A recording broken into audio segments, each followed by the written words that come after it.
Biyaya na nagpapahirap. Sabi nila, ang mga biyaya ay regalo mula sa Diyos. Mga kaloob na dapat pahalagahan, ingatan at pagyamanin.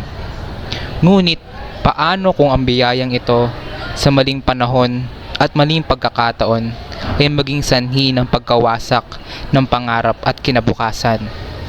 Dito nagsisimula ang masakit na katotohanan tungkol sa teenage pregnancy. Ang maagang pagbubuntis ay madalas tinatabingan ng ideyang regalo ang bata, kahit hindi dapat ito ikahiya. Totoo, ang buhay ay biyaya. Ngunit, hindi maikakaila na ang pagbubuntis sa murang edad ay may kaakibat na bigat, responsibilidad na hindi pa kayang pasanin, edukasyong napuputol, pamilyang nababahala, at kinabukasang nalalagay sa alanganin. Sa panahon ngayon, tumataas na ang kaso ng teenage pregnancy sa bansa. Ayon sa Philippine Statistics Authority, na ang porsyento ng mga buntis na babae mula grade 1 to 6 ay 19.1% at sa kolehiyo naman ay 19.1%.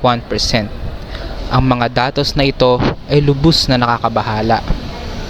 Patuloy na lumalala ang problemang ito sa ating bansa dahil sa kakulangan ng sapat na edukasyon patungkol sa sex education.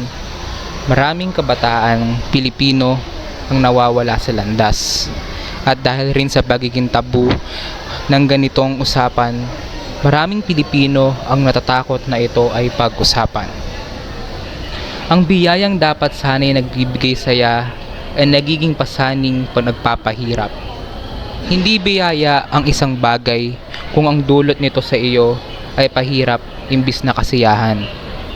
Bilang isang kabataan, nararapat lamang na tayo'y maging responsable sa lahat ng bagay na ating ginagawa.